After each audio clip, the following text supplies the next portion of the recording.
So we're going to take a break from talking about Starfield for a second and take a look at one of the biggest mods coming to Skyrim. Skyblivion by the Tesrenuo team is aiming to recreate the whole of the Elder Scrolls 4 in Skyrim's engine. The best part is we have a release window of 2025 and recently just got even more news on it.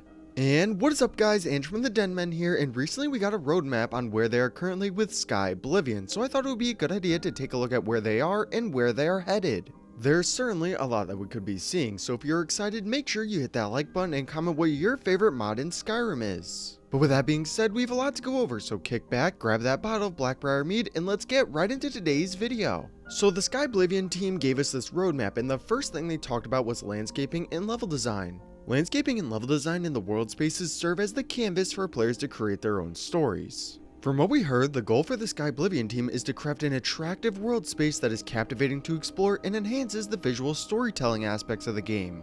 The team went ahead and divided the land of Cyrodiil into 9 different regions. Here we have an update on the progress of landscaping in each region.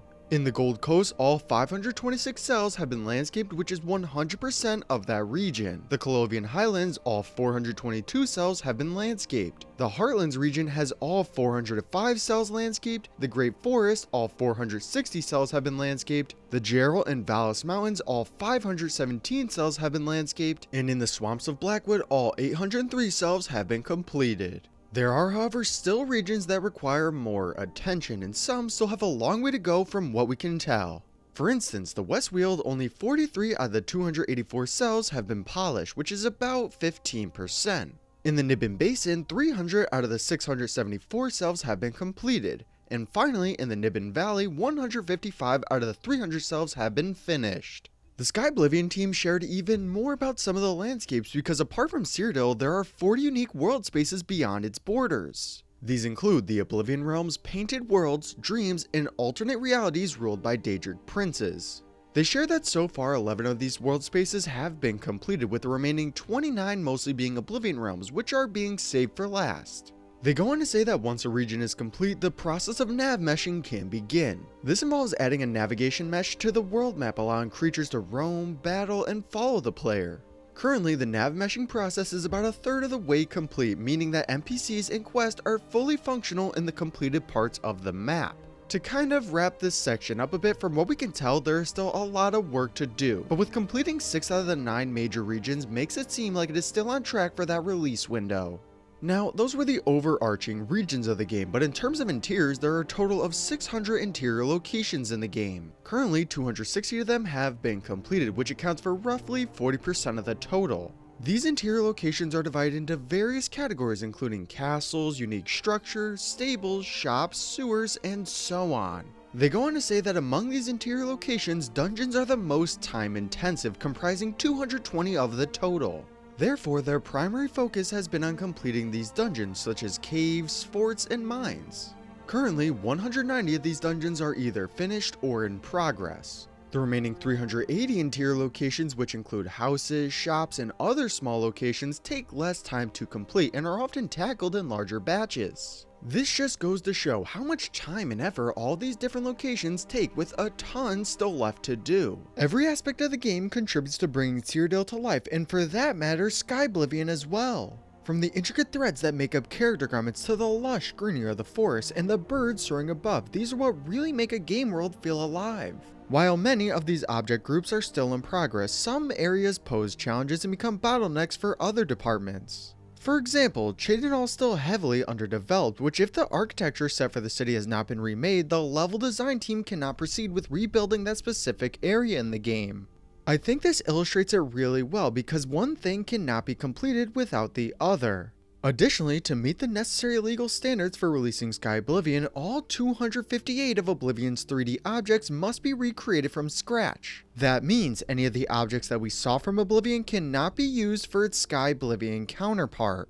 This is where the problem lies, because among the assets, plants and clothes are particularly underdeveloped, requiring additional assistance to complete the extensive list. Although some objects can be borrowed from Skyrim, many of them are not suitable for integration into Skyblivion, necessitating the recreation of a long list of assets. Despite these challenges with the recreation of these assets, from what it sounds like, it is progressing along on time for its release of 2025.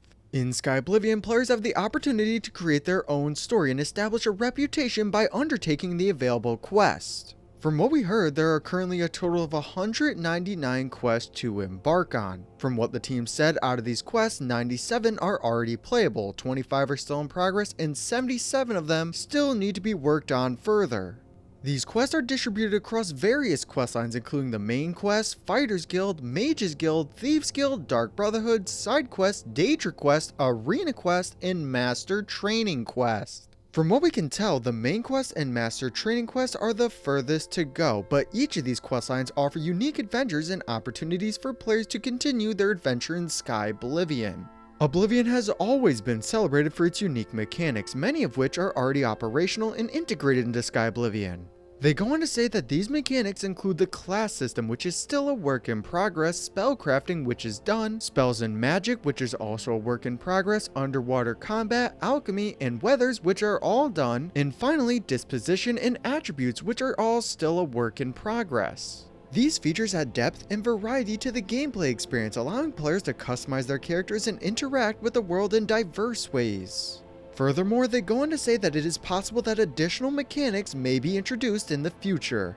However, only time will reveal what new elements might be incorporated to enhance the overall gameplay of Skyblivion. To truly immerse players in Cyrodiil, the iconic music of Oblivion plays a crucial role. What is so exciting is that they announced that all of the original tracks from Oblivion have been retained for Skyblivion.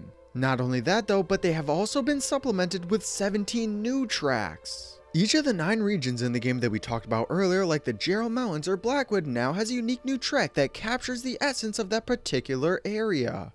In addition, 3 new dungeon exploration themes have also been added to enhance the atmosphere and intensity of delving into these dangerous depths. Even more than that, the atmospheric music for the Oblivion realms have also been updated, providing an even more absorbing and immersive experience for players. The music for Skyblivion, to say the least, looks to be awesome and is carefully crafted to complement the gameplay and evoke the rich and captivating world of Cyrodiil. Coming to the surprise of no fans, but their current focus is entirely on Skyblivion and there are no immediate plans for DLC. They go on to say though that their primary objective is to release the base game, which we know is aiming for a launch in 2025. Once Skyblivion is in our hands and the base game is available, they will shift their attention towards developing additional content, including the highly anticipated Shivering Isles expansion and other exciting extras. Maybe even that Great Horse Armor DLC. Mods in The Elder Scrolls V are a big part of the reason that it is still so big to this day. We have seen plenty of fun and interesting ones come into the game, and we will definitely see much more. Skyblivion is just the next step, and this roadmap highlights exactly where they are and what they still need to do. I mean, honestly, Skyblivion is at this point its own game, separate from Skyrim, and will fill the void that The Elder Scrolls VI has left. Either way, I hope this video shed some light on one mod in particular that some people might not have heard of and got you all excited for what is to come. But that is all for me now though, guys. If you enjoyed the video, make sure to leave a like and subscribe. Comment any videos you want to see in the future, and I'll see you all next time.